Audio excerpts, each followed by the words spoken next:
Thank you, Father. Thank you very much. Thank you. Thank you very much. Thank you. Thank you. Thank you very much. Thank you.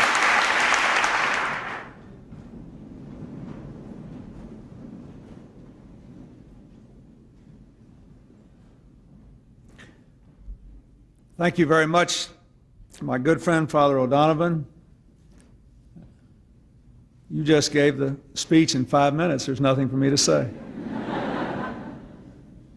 I thank you for welcoming me back. I thank the members of our administration who are here, Secretary Riley and Deputy Secretary Cunin, Ambassador Razor, Director of the USIA, Joe Duffy, Chairman Sheldon Hackney and Jane Alexander, and Penn Kimball, the Deputy Director of the USIA. And I thank my former classmates, some of whom I see out here, and my friends and people around this country who have done so much to try to strengthen the bonds of American citizenship. And today I want to have more of a conversation than deliver a formal speech about the great debate now raging in our nation, not so much over what we should do, but over how we should resolve the great questions of our time here in Washington and in communities all across our country. I want to talk about the obligations of citizenship, the obligations imposed on the President and people in power, and the obligations imposed on all Americans. 2 days ago, we celebrated the 219th birthday of our democracy. The Declaration of Independence was also clearly a declaration of citizenship. All men are created equal, endowed by their Creator with certain inalienable rights. Among these are life, liberty, and the pursuit of happiness. It was also manifestly a declaration of citizenship in a different way. It was a declaration of interdependence. For the support of this declaration, with a firm reliance on the protection of divine providence, we mutually pledge our lives, our fortunes, and our sacred honor. The distinguished American historian Samuel Eliot Morison, in his History of the American People, wrote of these words. These words are more revolutionary than anything written by Robespierre, Marx, or Lenin, more explosive than the atom, a continual challenge to ourselves, as well as an inspiration to the oppressed of all the world. What is the challenge to ourselves at the dawn of the 21st century? And how shall we meet it? First of all, we must remember that the Declaration of Independence was written as a commitment for all Americans at all times, not just in time of war or great national crisis. My argument to you is pretty straightforward. I believe we face challenges of truly historic dimensions. Challenges here at home perhaps greater than any we faced since the beginning of this century we are about to finish and the dawn of the industrial era. But they are not greater challenges in their own way than the ones we faced at our birth, greater challenges than those of slavery and civil war, greater than those of World War I or the Depression or World War II. And they can be solved, though they are profound. What are they? Most people my age grew up in an America dominated by middle-class dreams and middle-class values, the life we wanted to live and the kind of people we wanted to be. Dreams that inspired those who were born into the middle class, dreams that restrained and directed the lives of those who were much more successful and more powerful, dreams that animated the strivings of those who were poor because of the condition of their birth or because they came here as immigrants. Middle-class dreams that there would be reward for work and that the future of our children would be better than the lives we enjoyed. Middle-class values, strong families and faith, safe streets, secure futures. These things are very much threatened today, threatened by 20 years of stagnant incomes, of harder work by good Americans for the same or lower pay, of increasing inequality of incomes, and increasing insecurity in jobs and retirement and health care. They are threatened by 30 years of social problems of profound implications, family breakups, of a rising tide of violence and drugs, of declining birth rates among successful married couples and rising birth rates among young people who are not married. They are threatened by the failure of public institutions to respond, the failure of bureaucracies encrusted in yesterday's prerogatives and not meeting the challenges of today and tomorrow, the schools, the law enforcement agencies, the governments and their economic and other policies. They are threatened by the sheer pace and scope of change as technology and ideas and money and decisions move across the globe at breathtaking rates. And every great opportunity seems to carry within it the seeds of a great problem. So that we have anomalies everywhere. Abroad, the Cold War ends, but we see the rise and the threat of technology-based destruction, sarin gas exploding in the subway in Japan, the bomb exploding in Oklahoma City. The Soviet Union is no more, and so they worry now in the Baltics about becoming a conduit for drug trafficking. And they worry in Russia about their banks being taken over by organized crime. And here at home, it all seems so confusing. The highest growth rates in a decade, the stock market at an all-time high, almost 7 million more jobs, more millionaires and new businesses than ever before, but most people working harder for less, feeling more insecure. I saw just the other day this cartoon, which you probably can't see, but I'll read it to you. There's a politician, maybe it's supposed to be me, up here giving a speech at a banquet, one of those interminable banquets we all attend, and here's a waiter serving one of the attendees. The politician says, the current recovery has created over 7.8 million jobs. The waiter says, and I've got 3 of them.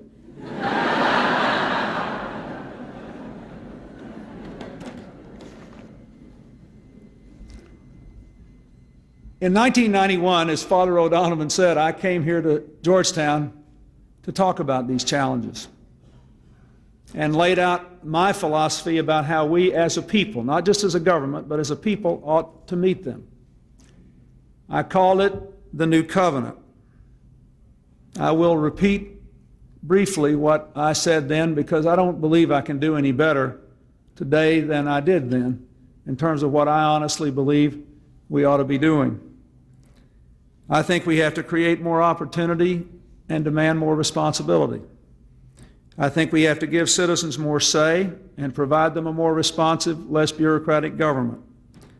I think we have to do these things because we are literally a community, an American family that is going up or down together, whether we like it or not. If we're going to have middle-class dreams and middle-class values, we have to do things as private citizens, and we have to do things in partnership through our public agencies and through our other associations. In 1994, when the Republicans won a majority in Congress, they offered a different view, which they call their contract with America. In their view, most of our problems were personal and cultural. The government tended to make them worse because it was bureaucratic and wedded to the past and more interested in regulating and choking off the free enterprise system and promoting the welfare state. And therefore, what we should do is to balance the budget as soon as possible, cut taxes as much as possible, deregulate business completely if possible, and cut our investments in things like welfare as much as possible. As you know, I thought there were different things that ought to be done because I believe in partnership. I believed in supporting community initiatives that were working and preventing things before they happened, well, instead of just punishing bad behavior after it occurred, and trying to empower people to make the most of their own lives. So I believed that there were things we could do here in Washington to help, whether it was family leave or tougher child support enforcement or reforming the pension system to save the pensions of over 8 million American workers, or investing more in education, making college more affordable. What I believe grows largely out of my personal history. And a lot of it happened to me a long time before I came to Georgetown and read in books things that made me convinced that I was basically right. I grew up in a small town in a poor state. When I was born at the end of World War II, my state's per capita income was barely half the national average. I was the first person in my family to go to college. When I was a boy, I lived for a while on a farm without an indoor toilet. Makes a good story. I wish it not as good as being born in a log cabin, but it's true. I had a stepfather without a high school diploma and a grandfather whom I loved above all people almost, who had a sixth grade education. I lived in a segregated society, and I lived in a family, as has now been well documented, with problems of alcohol and later drug abuse. I learned a lot about what I call the New Covenant, about the importance of responsibility and opportunity.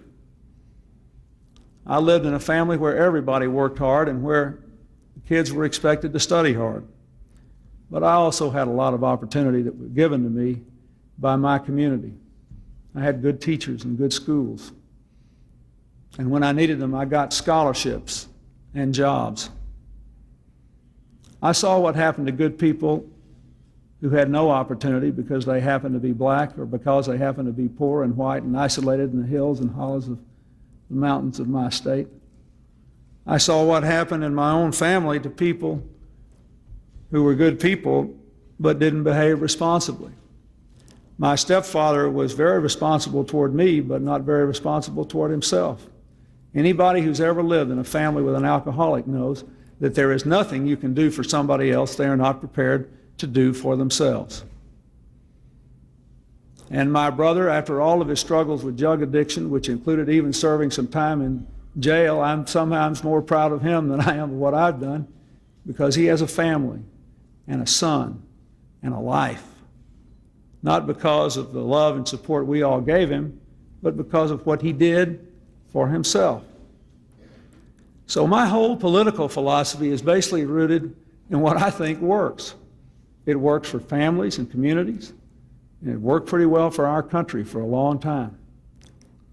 If you look at recent American history, our country has never been perfect because none of us are. But we did always seem to be going in the right direction. I remember when I was a boy in the 50s and 60s. I remember when like it was yesterday, when I graduated from high school in 1964, and we had about 3% unemployment, about 3 or 4% real growth, and very modest inflation. And we all just assumed that the American dream would work out all right if we could ever whip racism. If we could just whip that and make sure all poor people had a chance to work their way into the middle class, we could just almost put this country on automatic. I know that's hard to believe, but that's basically what we thought back then. We could just somehow lift this awful racial burden off our shoulders and learn how to live together. We could just roll on. And then in the 60s and the 70s and the 80s, the results got a lot more mixed. Contrary to what a lot of people say now, in retrospect, the 60s were not all bad. A lot of good things happened. A lot of people passionately believed that they had a responsibility to help one another achieve the fullest of their God-given potential. And a lot of the important advances in civil rights and in education and in fighting poverty really made a difference. But it was also a time when many people began to have such profound cultural clashes that more and more people dropped out and became more self-indulgent. Contrary to popular retrospective, a lot of good things happened in the 70s. We made a national commitment as a country to defend our environment. This is a safer, cleaner, healthier pace because of what we've done for the last 25 years. We decided in a bipartisan way that the workplace ought to be safer. Too many people were dying in the workplace. Many of you have ever spent any time in a factory, seen people walking around without all their fingers, you can appreciate that. But it was also a time when we became profoundly disillusioned because of Watergate and a lot of other things. We really began to suspect that we couldn't trust our leaders or our institutions. And it was the beginning of the decline of middle-class dreams for middle-class people. In the 60s, the riots in the cities showed that more and more poor people began to doubt whether they would ever be able to work their way into the middle class. In the 70s, people who were in the middle class began to worry about whether they would ever be able to stay or what that meant. It began 20 years ago. Then in the 80s, it was also a very mixed bag. It was a time when people exalted greed and short-term profit. It was a time when we built in, by bipartisan conspiracy in this community, the first structural deficit in the history of the United States of America, and exploded our debt while we were reducing our investment in our most profound problems, while we spent the tax cuts and behaved just like the rest of the country, worrying about the short run. But it was also a time, let's not forget, where all across the country there was a renewed awareness of the dangers of drugs, and drug use began to go down, smoking declined, volunteerism increased, and there was a remarkable explosion of productivity in the industrial sector in America. And the American economy began to go through the changes necessary to be competitive. In the 90s, everybody knows, I think, that there's been a sort of a sobering increase in personal values of commitment. You see it in the decline in the divorce rate and the increase in healthy habits among many people. You see more commitment expressed in groups and by individuals all across the country.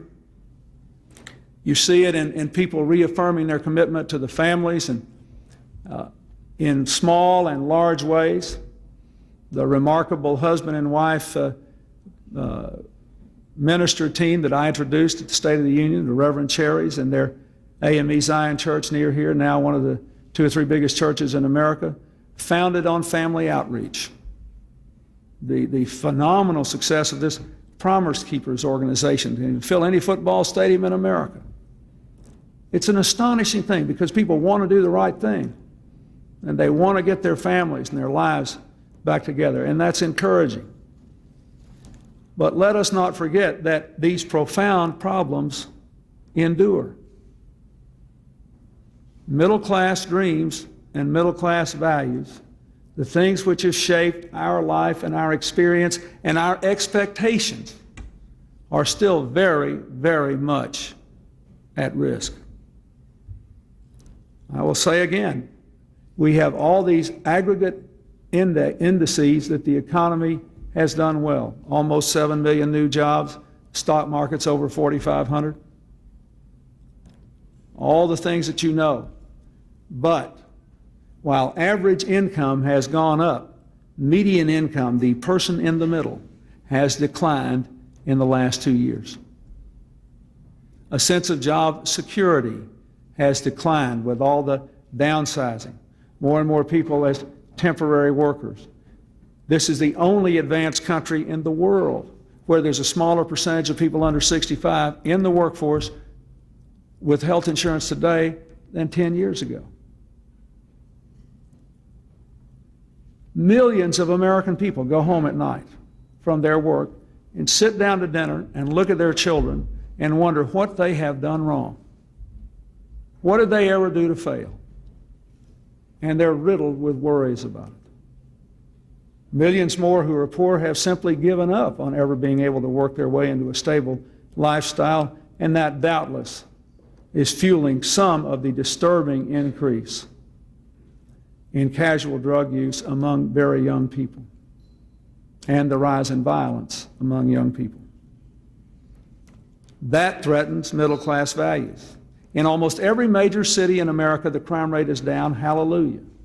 In almost every place in America, the rate of random violence among young people is up, even as the overall crime rate drops.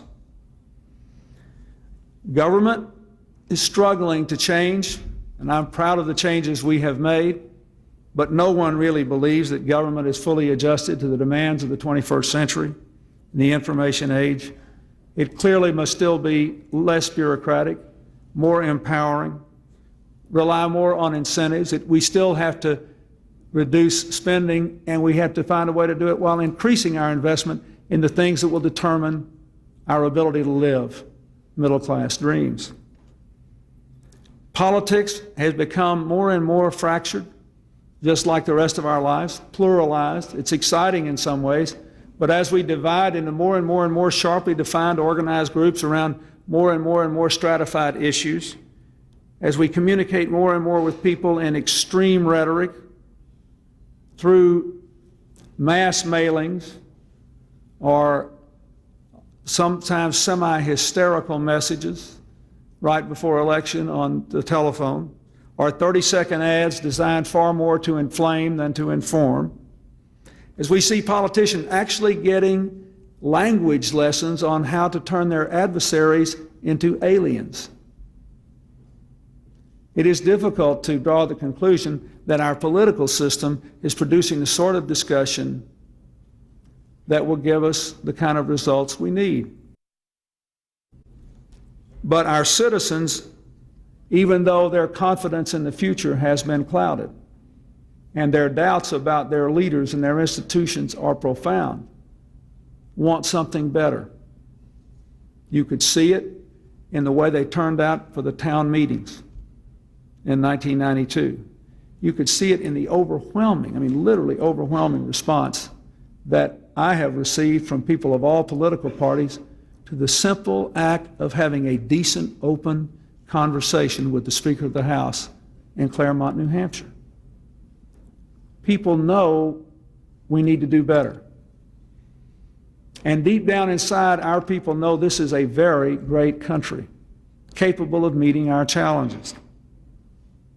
So what are the conclusions I draw from this?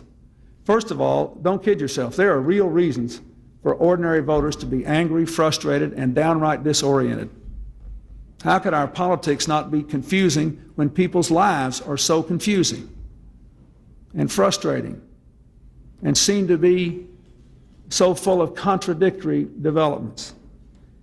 Secondly, this is now, as it has ever been, fertile ground for groups that claim a monopoly on middle-class values and old-fashioned virtue. And it's easy to blame the government when people don't feel any positive results. Easy to blame groups of others when people have to have somebody to blame for their own problems when they're working as hard as they can and they can't keep up. But there is real reason for hope, my fellow Americans. This is, after all, the most productive country in the world. We do a better job of dealing with racial and ethnic diversity and trying to find some way to bring out the best in all of our people than any other country with this much diversity in the world. We have an environment that is cleaner and safer and healthier than it used to be. We still have the lead in many important areas that will determine the shape of societies in the 21st century. There is a real willingness among our people to try bold change. And most important of all, most Americans are still living by middle-class values and hanging on to middle-class dreams. And everywhere in this country, there are examples of people who have taken their future into their own hands, worked with their friends and neighbors, broken through bureaucracies, and solved problems. If there is anything I would say to you, it is that You can find somewhere in America somebody who has solved every problem you are worried about. So there is reason for hope. And I would say, to me, the real heroes in this country are the people that are out there making things work, and the people who show up for work every day, even though they're barely at and maybe even below the poverty line, but they still work full time, obey the law, pay their taxes, and raise their kids the best they can. That's what this country is really all about. And so there is really no cause for the kind of hand-wringing and cynicism that dominates too much of the public debate today. What do we have to do now? First of all, we've got to have this debate that is looming over Washington. We have to have it. It's a good thing. We are debating things now we thought were settled for decades. We are now back to fundamental issues that were debated like this 50, 60, 70 years ago. There is a group who believe that our problems are primarily personal and cultural. Cultural is basically a word that means, in this context, there are a whole lot of persons doing the same bad thing. And that's what people, and if everybody would just sort of straighten up and fly right, why, things would be hunky-dory. And why don't they do it? Now, you can see that with just two reasons. I'll give you two examples. And I made you laugh, but let's be serious. These people are honest and genuine in their beliefs. I will give you two examples that are sort of standout, but there are hundreds of more that are more modulated. The NRA's position on gun violence, the Brady Bill, and the assault weapons ban. Their position is guns don't kill people, people do. Find the people who do wrong, throw them in jail, and throw the key away. Punish wrongdoers. Do not infringe upon my right to keep and bear arms, even to keep and bear arsenals or artillery or assault weapons. Do not do that, because I have not done anything wrong, and I have no intention of doing anything wrong. Why are you making me wait 5 days to get a handgun? What do you care if I want an AK-47 or an Uzi to go out and engage in some sort of sporting contest to see who's a better shot? I obey the law. I pay my taxes. I don't give you any grief. Why are you on my back? The Constitution says I can do this. Punish wrongdoers. I'm sick and tired of my life being inconvenienced for what other people do. Second example is the one that dominated the headlines in the last couple of days, what Senator Helms said about AIDS. I'm sick and tired of spending money on research and treatment for a disease that could be ended tomorrow if everybody just straightened up and fly right. I'm tired of it. Why should I spend taxpayer? I got a budget to balance. We're cutting aid to Africa. We're cutting education. We're cutting Medicare. Why should we spend money on education, on treatment and research for a disease that is the product of people's wrongdoing? Illicit sex and bad drugs, dirty needles. Let's just stop it. Now, at one level, forgetting about those two examples, this argument is self-evidently right. Go back to what I told you about my family. A lot of you are nodding your heads about yours. There is a sense in which there is nothing the government can do for anybody that will displace the negative impact of personal misconduct. And unless people are willing to work hard and do the best they can and advance themselves and their families, the ability of common action, no matter how well-meaning, won't work. You look at every social program that's working in every community, and there are lots of them. I was just in New Haven for the opening of the Special Olympics, and I spent a lot of time with the LEAP program up there. It's an incredible program where these college students work with inner city kids in the cities, helping them rebuild their lives. But if the kids don't want to do it and won't behave, there's nothing these college kids can do to help them. So let's give them that. At a certain level, this is self-evidently true. But what is the problem? These problems are our problems. They're not just single problems. If there's a big crime rate and a whole lot of people getting killed with guns, that affects all the rest of us, because some of us are likely to get shot. Now, I see the Brady Bill in a totally different way because I see these problems as community problems. And I think a public response is all right. And I think saying to people who just had the line I said, I think we ought to say to people, look, it is just not out of line for you to be asked to undergo the minor inconvenience of waiting 5 days to get a handgun until we can computerize all the records. Because look here, in the last year and a half, there are 40,000 people who had criminal records or mental health histories who didn't get handguns, and they're not out there shooting people because you went through a minor inconvenience. You don't gripe when you go through a metal detector at an airport anymore because you are very aware of the connection between this minor inconvenience to you and the fact that that plane might blow up, and you don't want that plane to blow up or be hijacked. Well, look at the level of violence in America. It's the same thing. I don't have a problem with saying, look, these assault weapons are primarily designed to kill people. That's their primary purpose. And I'm sorry if you don't have a new one that you can take out in the woods somewhere to a shooting contest, but you'll get over it. Shoot with something else. It's worth it. Now,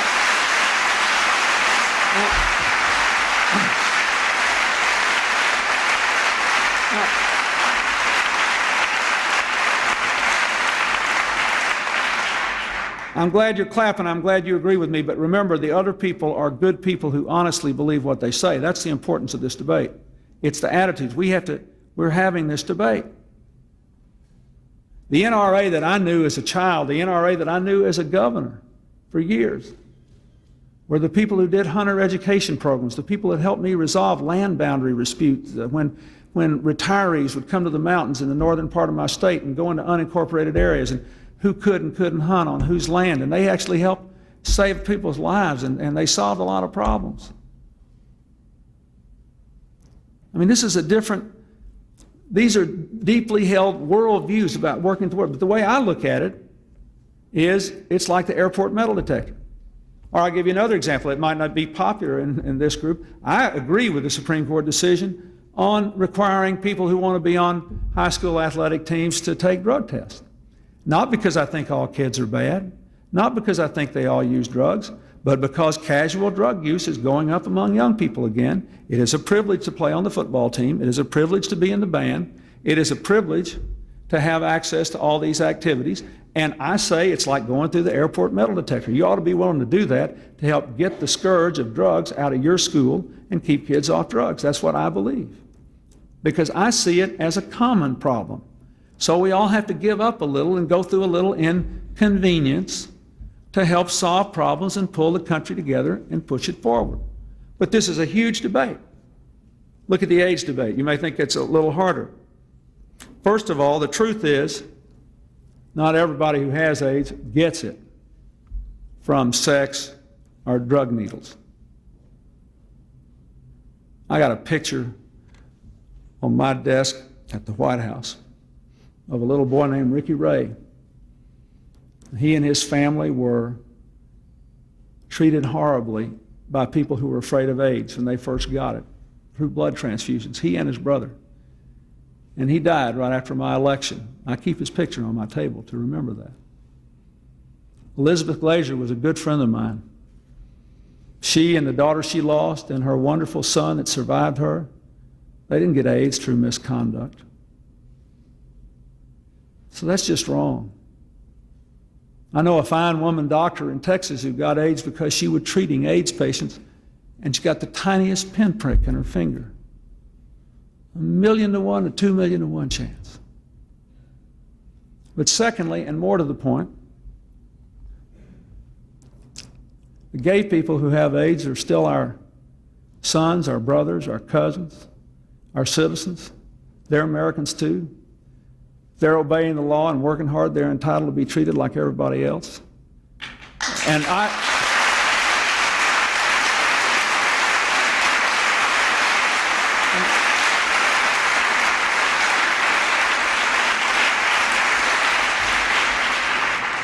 And the drug users, nobody on this country that hates that any more than I do, because I've lived with it in my family.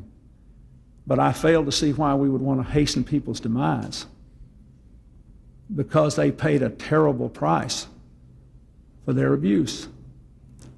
You know, smoking causes lung cancer, but we don't propose to stop treating lung cancer or stop doing research to find a cure, right? Drunk driving causes a lot of highway deaths, but we don't propose to stop trying to make cars safer. Do we? I don't think so. So I just disagree with this. Why do we have to make this choice? Why can't we say to people, look, you got to behave if you want your life to work, but we have common problems and we're going to have some common responses. I don't understand why it's got to be an either-or thing. That's not the way we live our lives. Why should we conduct our public debates in this way? So, the best example of all, to me, that our problems are both personal and cultural, and economic, political, and social, is the whole condition of the middle class economically. I think it requires public and private decision making. Family values. Most families have them, but most families are working harder for less, so they have less time and less money to spend with their children. Now that's just a fact. That's not good for family values. And I don't believe exhortation alone can turn it around. It's going to require some common action. I think that what we did with the family leave law supported family values. I think that we can have a welfare reform law that requires parental responsibility, has tough work requirements, but invests in child care and supports family values. I think we can have a tax system that gives breaks to people to help them raise their kids and educate themselves and their children, and that would support family values. I think we can have an education system that empowers people to make the most of their own lives, and I think that is profoundly supportive of family values. And I do not believe the government can do it alone. I believe there are other things that have to be done by people themselves and also by employers.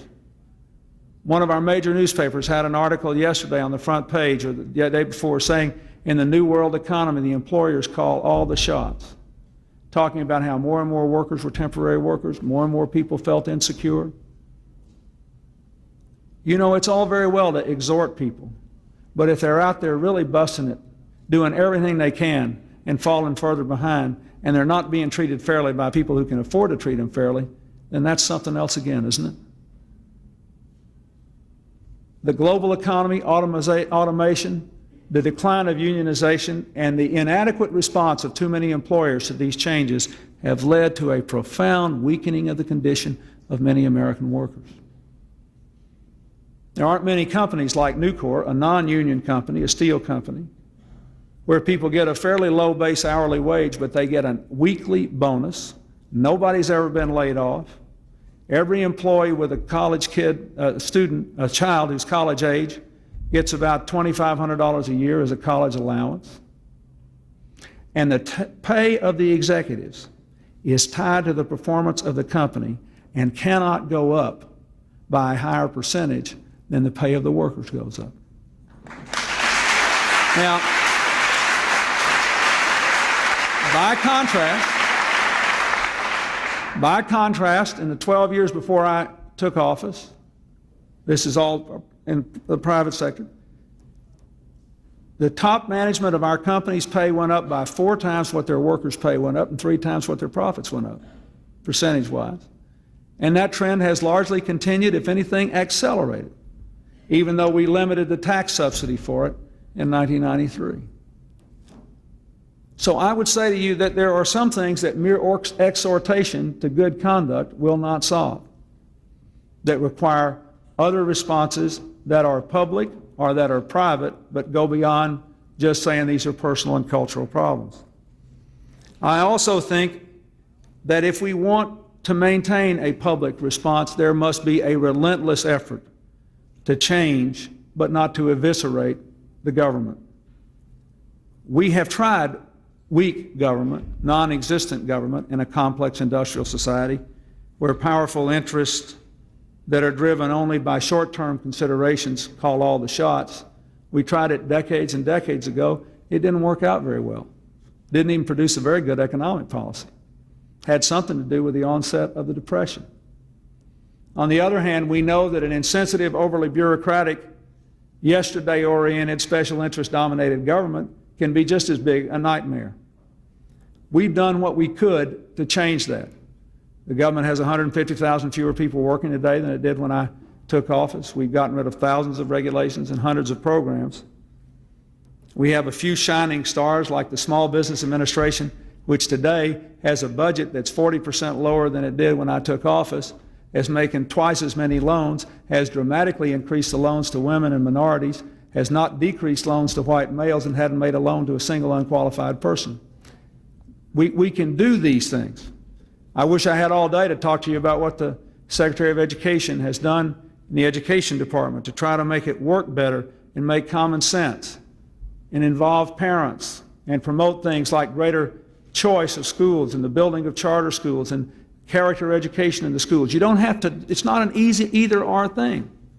You don't have to choose between being personally right and having common goals.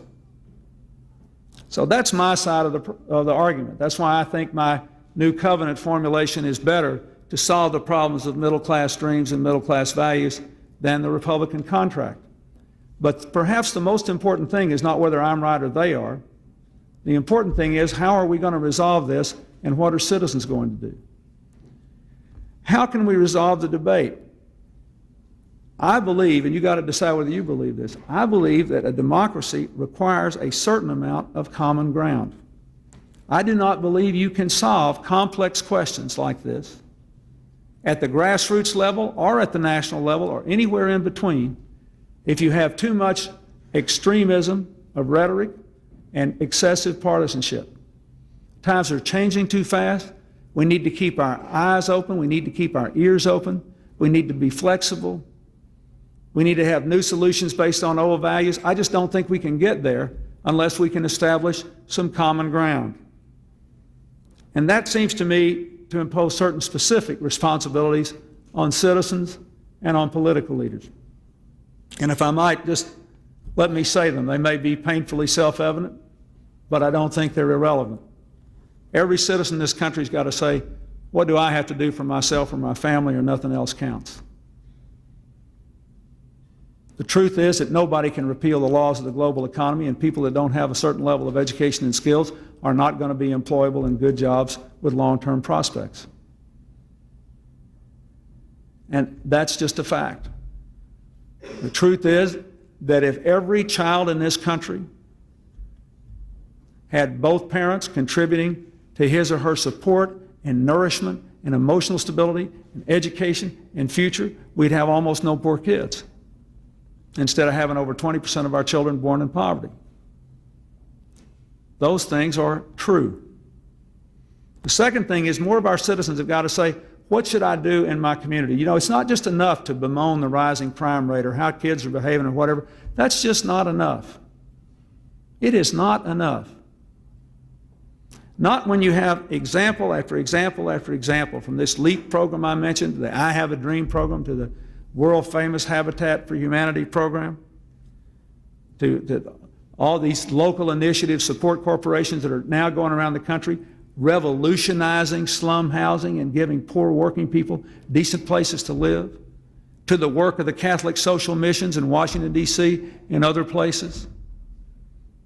It is not enough to say that. People have to ask themselves, what should I be doing through my church or my community organizations? People who feel very strongly about one of the most contentious issues in our society, abortions, ought to look at the United Pentecostal Church. They'll adopt any child born, no matter what race, no matter how disabled, no matter what their problems are. There is a positive, constructive outlet for people who are worried about every problem in this country if they will go seek it out. And there is nothing the rest of us can do that will replace that kind of energy. The third thing that I think citizens have to do or it's also important, people have to say, what is my job as a citizen who is a voter? I'm in control here. I run the store. I get to throw this crowd out on a regular basis. That's a big responsibility. We're the board of directors of America. Are we making good decisions? Are we making good decisions? Do we approach these decisions in the right frame of mind? Do we have enough information? Do we know what we're doing? I can tell you the American people are hungry for information. When I announced my balanced budget and we put it on the internet, one of our people at the White House told me there were a few hours when we were getting 50,000 requests an hour. The American people want to know things. So I say to every citizen, do you have the information you need? You ever have a discussion with somebody who's different from you? Not just people who agree with you, but somebody who's different. You ever listen to one of those radio programs that has the opposite point of view of yours, even if you have to grind your teeth? And what kind of language do you use when you talk to people who are of different political parties or different views? Is it the language of respect or the language of a suspect? How do you deal with people? This is a huge thing. What do you do for yourself and your family? What can you do in your community? What can you do as a citizen?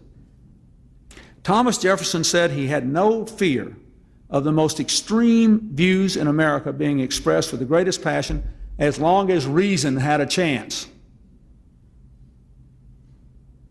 As long as reason had a chance. Citizens have to give reason a chance. What do the political leaders have to do? I would argue 4 things. Number 1, we need more conversation and less combat. Number 2, when we differ, we ought to offer an alternative. Number 3, we ought to look relentlessly at the long term and remind the American people that the problems we have developed over a long period of years. And number 4, we shouldn't just berate the worst in America. We ought to spend more time celebrating the best. Those are 4 things that I think I should do, and I think every other leader in this country ought to do.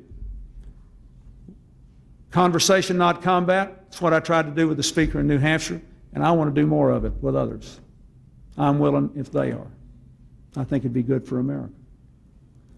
Secondly, differ but present an alternative. That's why I presented a balanced budget. A lot of people said this is dumb politics. The Republicans won the Congress by just saying no. No to deficit reduction, call it a tax increase. Run away from your own health care plan, say they're trying to make the government take over health care.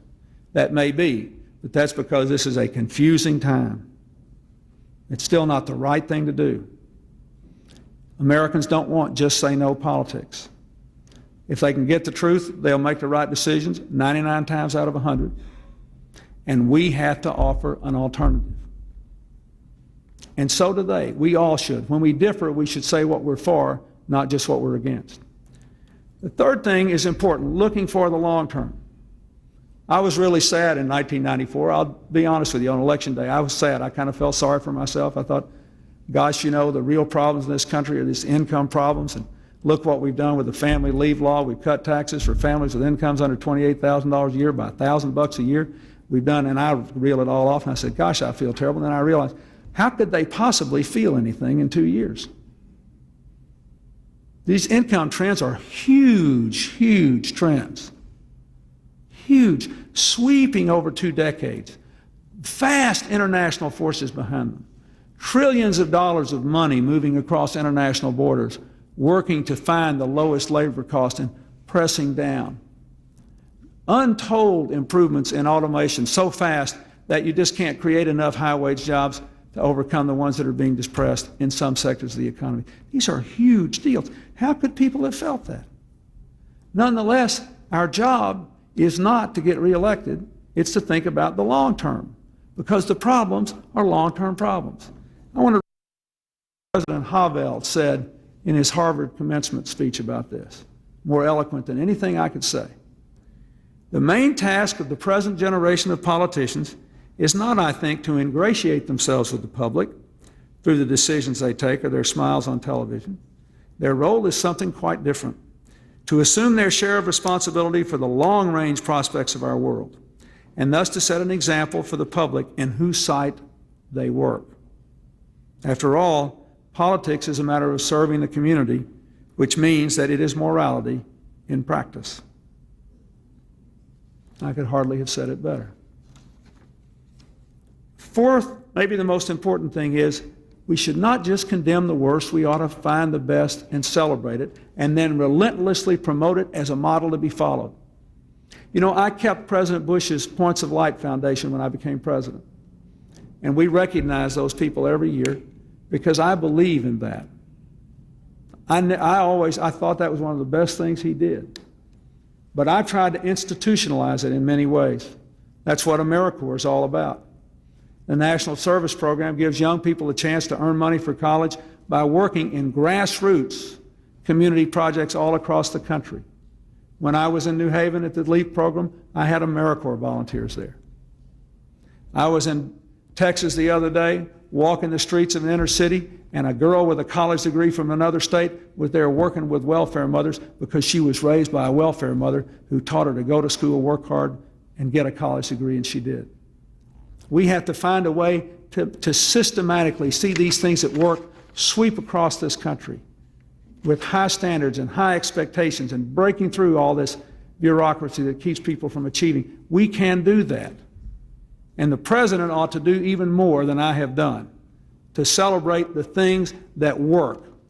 And I intend to do it and to do more of it. Now, I believe, obviously, that my new covenant approach is better than the Republican contract approach to deal with the problems of middle-class dreams and middle-class values. But when I ran for this job, I said I wanted to restore the American dream and to bring the American people together. I have now come to the conclusion, having watched this drama unfold here and all around our country in the last 2.5 years, that I cannot do the first unless we can do the latter. We can't restore the American dream unless we can find some way to bring the American people closer together. Therefore, how we resolve these differences is as important as what specific position we advocate. I think we have got to move beyond division and resentment to common ground. We've got to go beyond cynicism to a sense of possibility. Listen, America is an idea. We're not one race. We're not one ethnic group. We're not one religious group. We do share a common piece of ground here. But you read the Declaration of Independence and the Constitution. This country is an idea. And it is still going in our 220th year because we all had a sense of possibility. We never thought there was a mountain we couldn't climb, a river we couldn't ford, or a problem we couldn't solve. What's that great line in the wonderful new movie, Apollo 13? Failure is not an option. You have to believe in possibility. And if you're cynical, you can't believe in possibility. We need to respect our differences and hear them, but it means instead of having shrill voices of discord, we need a chorus of harmony. In a chorus of harmony, you know there are lots of differences, but you can hear all the voices. And that is important. And we've got to challenge every American in every sector of our society to do their part.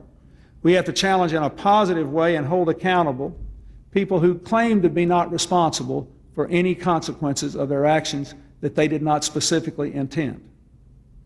Whether it's in government, business, labor, entertainment, the media, religion, or community organizations. None of us can say we're not accountable for our actions because we did not intend those consequences, even if we made some contribution to them.